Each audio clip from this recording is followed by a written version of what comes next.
कल्पना कीजिए, आप किसी ट्रेन में सफर कर रहे हैं।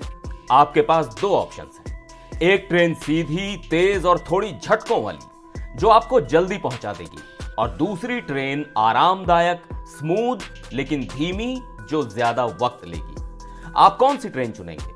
अब यही सवाल अंतरिक्ष से वापसी पर भी लागू होता है।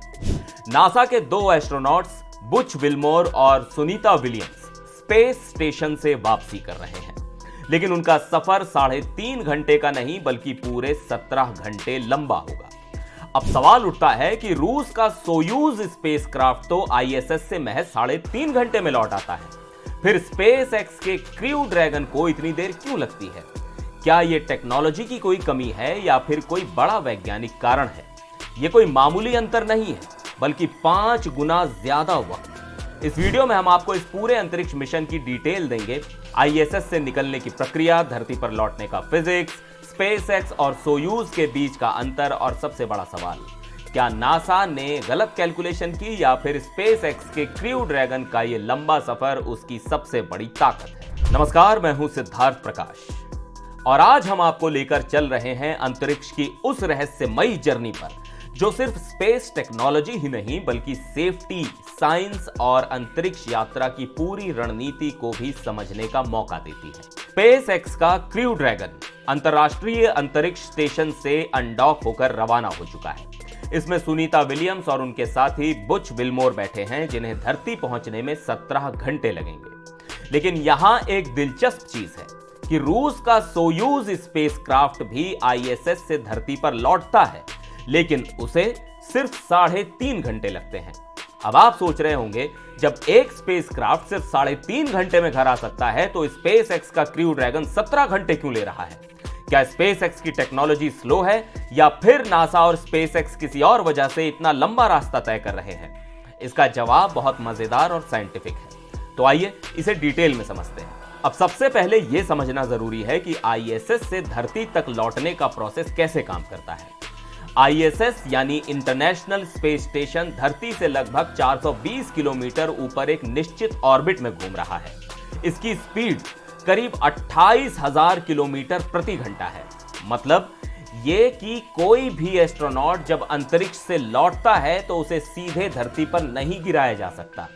उसे पहले स्पीड कम करनी पड़ती है, फिर एंट्री एंगल सेट करना होता है और आखिरी में लैंडिंग करनी होती है। अब इस पूरी प्रक्रिया में 2 तरीके अपनाए जाते हैं। पहला, तेज, सीधा और शॉर्टकट वाला तरीका, यानी बैलिस्टिक डिसेंट, सोयूज जैसा, और दूसरा धीमा, कंट्रोल्ड और स्मूथ तरीका, यानी ग्रेजुअल डिसेंट, जो है स्पेसएक्स जैसा। अब इन्हीं 2 तरीकों के बीच का फर्क आपको स्पेसएक्स के 17 घंटे बनाम सोयूज के 3.5 घंटे के अंतर को समझने में मदद करेगा। रूसी सोयूज स्पेसक्राफ्ट एक बैलिस्टिक डिसेंट प्रोफाइल अपनाता है। इसका मतलब यह हुआ कि आईएसएस से अलग होने के तुरंत बाद सोयूज बहुत तेजी से धरती की ओर गिरता है। इसकी री एंट्री बहुत स्टीप होती है, जिससे एस्ट्रोनॉट्स पर भारी जी फोर्स पड़ती है। लैंडिंग के समय सोयूज के पैराशूट खुलते हैं और यह धरती पर क्रैश की तरह गिरता है। सोयूज को सही टाइम या लैंडिंग साइट की इतनी चिंता नहीं होती, क्योंकि यह जमीन पर उतरता है, कजाकिस्तान के मैदानों में।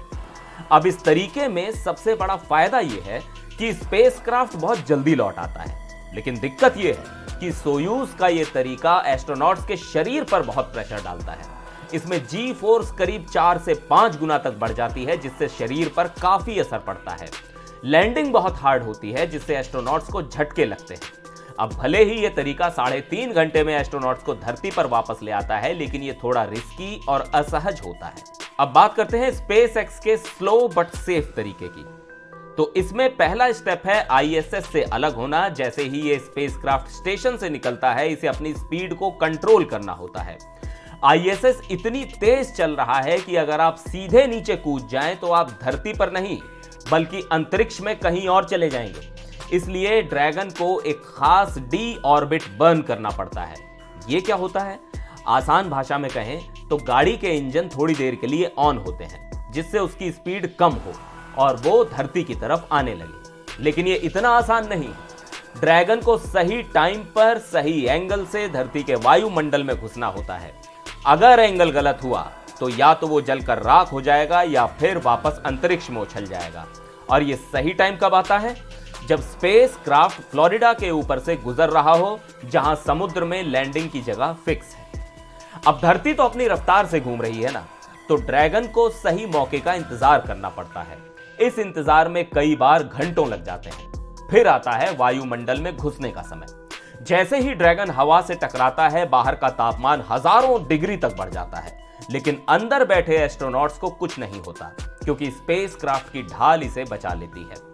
इसके बाद पैराशूट्स खुलते हैं और धीरे धीरे वो समुद्र में उतरता है। समुद्र में स्प्लैश डाउन होने से लैंडिंग ज्यादा सुरक्षित और आरामदायक होती है। इसमें एस्ट्रोनॉट्स को ज्यादा झटके नहीं लगते।